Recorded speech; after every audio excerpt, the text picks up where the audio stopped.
Do'stim o'g'itga bo'ri kelyapti. Bo'ri yuribdi. Ona.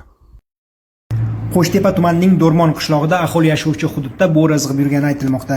Farg'ona 24 manbasiga ko'ra, bir nechta qo'ylar nobud bo'lgan.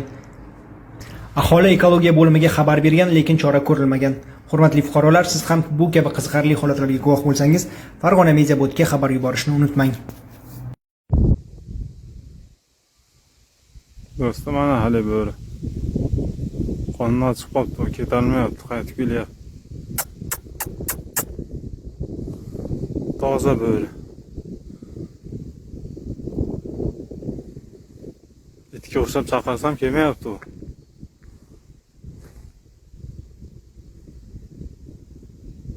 Ana yo'qda yeyapti. O'lay debdi, yo'q, qondan chiqib. Telegramdagi Farg'ona 24 kanaliga obuna bo'ling. Farg'onaga oid barcha yangiliklar ushbu kanalda.